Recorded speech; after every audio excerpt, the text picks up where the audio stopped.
شب برات کی جو عبادات ہیں، دیکھیں ویسے تو یہ ساری رات عبادت کرنے کی ہے، مگر علماء نے بڑی پیاری 6 عبادات جو فرمائی ہے، وہ میں 6 نوافل جو فرمائے پہلے وہ بتا دیتا ہوں کہ بندہ 6 نوافل پڑھے اس رات، اور وہ نوافل جو ہیں سبحان اللہ، بہتر تو یہ کہ عصر کے بعد سے ذکر و اذکار شروع کر دے، کوشش کرے کہ یاسین شریف پڑھ لے تو 10 قرآن پاک کا ثواب، تو سال کا آخری وقت ہے، تو یہ آخری لمحہ اللہ کرے آپ روزے سے بھی ہوں تو کوشش کریں کہ 13 14 15 شعبان، جہاں 13 تھی انہوں نے رکھا ہوگا امید ہے، ورنہ جہاں 14 ہے وہ ضرور رکھے، اور 14 15 شعبان کو روزہ رکھنے کا فائدہ یہ ہے کہ نامہ اعمال کا آخری دن بھی روزے سے ہو جائے گا، پہلا دن بھی روزے سے ہو جائے گا۔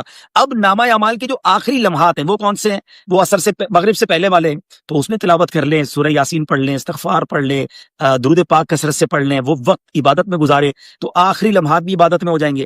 پھر مغرب کے بعد فوراً کیا کرنا ہے، مغرب پڑھ لی، اب 2 رکعت نفل پہلے پڑھنی ہے کہ یا اللہ ان نوافل کی برکت سے مجھے ہر قسم کی بیماری اور آفتوں سے محفوظ فرما، اور اس کے بعد یاسین شریف پڑھ لے۔ پھر 2 رکعت پڑھے کہ یا اللہ درازی عمر بالخیر عطا فرما، زندگی طویل زندگی خیر اور عافیت کے ساتھ مانگنا بھی کوئی حرج نہیں ہے، کیونکہ طویل زندگی ہوگی تو نیکیاں بھی زیادہ ہوں گی انشاءاللہ۔ پھر یاسین شریف پڑھے، پھر آخری 2 رکعت نفل، یا اللہ اپنے در کے سوا کسی کا محتاج نہ کیجیے، اللہ کرے ساری زندگی دینے والے بنے، مانگنے کی کبھی نوبت ہی نہ آئے، یہ نوافل اس نیت سے پڑھیں، اور پھر یاسین شریف پڑھیں۔ اچھا، ایک عجیب سا فینومنا ہے، ایک عجیب سی مسکنسیپشن پھیلائی جا رہی ہے کہ جناب یہ کدھر لکھا ہے اور یہ کیا ضرورت ہے کرنے کی، مجھے بتائیں بھائی، ہم کرتے کیا ہیں اس میں؟ اللہ کی عبادت کرتے ہیں، نفل پڑھتے ہیں، کیا نفل کسی بھی وقت پڑھنا منع ہے؟ ہم قرآن پڑھتے ہیں، کیا کبھی بھی پڑھنا منع ہے؟ اگر بزرگوں نے فرمایا اور ہم عمل کرتے ہیں، کیونکہ یہ رات عبادت کی ہے، یہ رات مغفرت کی، یہ تو حدیث پاک میں ہے نا، تو اگر کوئی عبادت کی رات، مغفرت کی رات، نوافل پڑھتا ہے، یاسین شریف پڑھتا ہے، اللہ کی بارگاہ میں دعا کرتا ہے، تو پرابلم کیا ہے؟ لوگوں کو پرابلم اللہ کی عبادت سے کیوں ہو جاتی ہے؟ اس بہانے لوگ جمع ہو جاتے ہیں، اس بہانے لوگ عبادت کرتے ہیں، اللہ کو یاد کرتے ہیں، ورنہ کہیں بھائی اپنے طور پہ جو جی چاہے کر لیں تو کچھ بھی نہیں کریں گے۔ تو ایک اگر پلان کے ساتھ اللہ کی عبادت کرنی جائے، ہاں ہم یہ کہیں نا یہ واجب ہے، جو نہیں کرے گا وہ گناہگار ہوگا، پھر تو اعتراض بنتا ہے، نہ ہم نے واجب کا، نہ ہم نے فرض کا، نہ ہم نے سنت موقدہ کا، ہم نے کہا نفل ہے، بہتر ہے، پڑھے بھائی، فائدہ ہوگا۔ تو اس کی وجہ سے بتائیں، بچپن سے ہم پڑھ رہے ہیں، لاکھوں لاکھ کروڑوں عاشقان رسول یہ پڑھ رہے ہیں، تو فائدہ ہی ہے نا۔ اور اگر آپ کہہ رہے ہیں جناب کوئی عبادت نہیں کرنی، اپنی مرضی سے کریں، تو سب تتر بتر ہو جائے گا۔ تو اللہ سلامت رکھے، ہمارے بزرگوں نے پورا ہمیں پلان دیا، اور اس پلان کے ساتھ ہم عمل کرتے ہیں تو بڑا اچھا وقت گزرتا ہے، دل کو کچھ ڈھارس بن جاتی ہے۔ حدیث پاک میں پیارے آقا نے فرمایا نا کہ ایک بار یاسین پڑھنے والے کو 10 قرآن پاک کا ثواب ملتا ہے، تو 3 سورہ یاسین پڑھی، 30 قرآن پاک کا ثواب، اعمال نامہ شروع ہوا فوراً مل گیا۔ امیر اہل سنت تو ایک اور بھی بڑی پیاری بات بتاتے ہیں کہ ہر 2 رکعت نفل کے بعد 21 بار سورہ اخلاص بھی پڑھ لیں، سورہ اخلاص قل هو اللہ احد، 3 بار سورہ اخلاص پڑھیں گے بھی حدیث پاک میں ہے، تو اس میں ایک قرآن پاک کا ثواب ہو گیا۔ تو 21 بار سورہ اخلاص پڑھے تو 7 قرآن پاک کا ثواب، ایک یاسین پڑھے تو 10 قرآن پاک، یہ ہو گئے 17 ملٹیپلائی بائی 3، 51 قرآن پاک پڑھنے کا ثواب مغرب اور عشاء کے درمیان ہی مل گیا۔ تو پھر تو پرابلم کی ہے؟ اور یہ حدیث پاک میں نبی پاک نے یہ تو نہیں فرمایا کہ بھائی سورہ یاسین کا 10 قرآن کا ثواب ہے، شب برات کو نہیں ہے، تین بار سورہ اخلاص پڑھنے پر پورے قرآن کا ثواب ہے مگر شب برات کو نہیں ہے، ایسا تو نہیں ہے۔ تو پھر کیوں لوگوں کو کنفیوز کرتے ہیں بھائی؟ پڑھنے دیں، لوگ عبادت کر رہے ہیں۔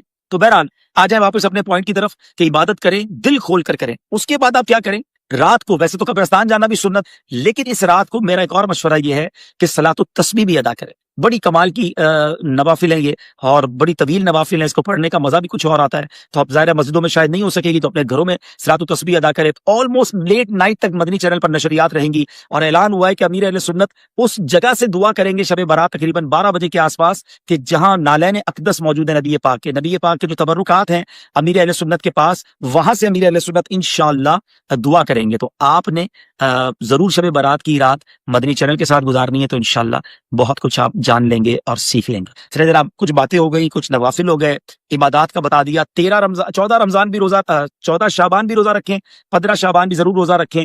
اچھا، ممکن ہو جن کے لیے، اب یہ بھی کوئی فرض واجب نہیں ہے بھائی، بزرگوں کا قول ہے اور ہم تو عمل کرتے ہیں بزرگوں کے قول پر، نقصان کوئی نہیں ہے نا، کہ جو بیری کے 7 پتے گرم پانی میں ڈال کے اس کو ابال لے اور اس پانی کو پھر اس سے غسل کر لے، بے شک اس کو پھر بالٹی میں ڈال لیں، تو سارا سال جادو وغیرہ سے محفوظ رہے گا، تو کوئی حرج نہیں ہے۔ بزرگوں کا قول ہے اور ہر سال کرنے والے کرتے ہیں، ہم نے دوبارہ فرض نہیں کہا، اس کو واجب نہیں کہا، تو آپ کا اعتراض بنتا نہیں ہے، ٹھیک ہے۔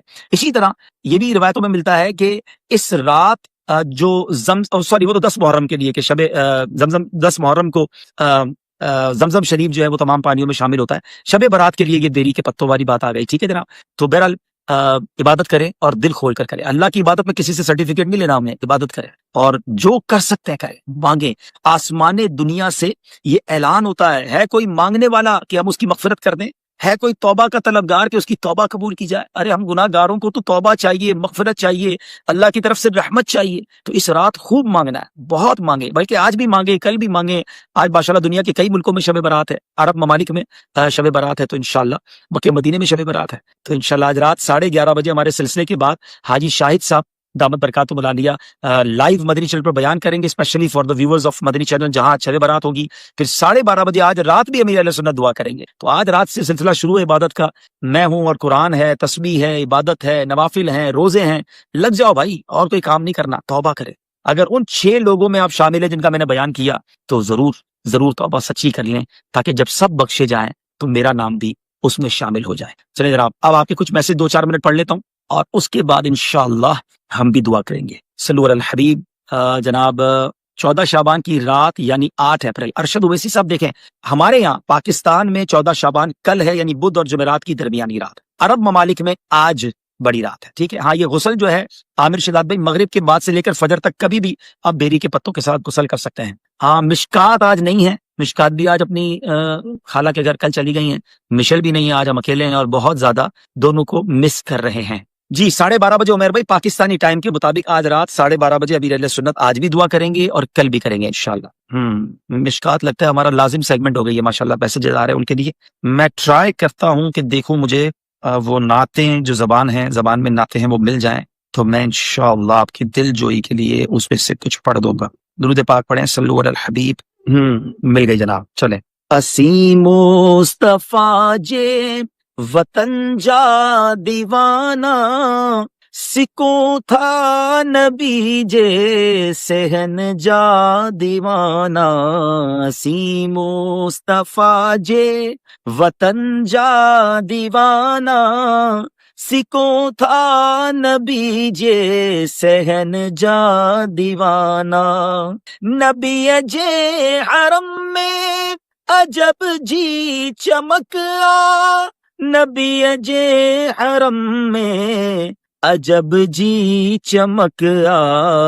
انہیں روشنی آئی چمن جا دیوانہ، انہیں روشنی آئی چمن جا دیوانہ.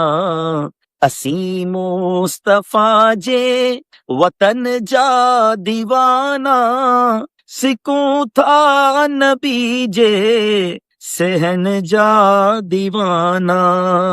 صلو علی الحبیب صلی اللہ تعالی علیہ وسلم. چلے بھائی، سندھی نعت کی بہت ساری فرمائشیں آپ کرتے تھے، آج میں نے پڑھ دی ہے. اور اچھا 7 پتے ایک بندے کے لیے ہے. میسج آیا تھا کہ 7، جی ہاں 7 پتہ اسلامی بھائی کے لیے. ٹھیک ہے، ایک اسلامی بھائی کے 7 پتے. جتنے گھر کے افراد ہیں اتنے پتے ہیں، لیکن یہ پتے بھی کسی سے پوچھ کے توڑ رہے ہیں. پتہ چلا کسی کے گھر میں بیری کا درخت لگا اور پتے توڑ کے آ رہے ہیں، تو اجازت لے کے ایک اچھے کام کے لیے حقوق العباد تلف نہ کر لینا بھائی. آج رات بڑی جو ہے نا کروشل بھی ہے، کروشل ان سینس سینسٹیو ہے کہ آج رات فیصلے ہوں گے. اللہ تبارک و تعالی فرشتوں کو جو کام ہے وہ سونپے جاتے ہیں کہ اگلے سال کون کون دنیا سے جائیں گے، کون کون پیدا ہوں گے، کون کون حج کرے گا.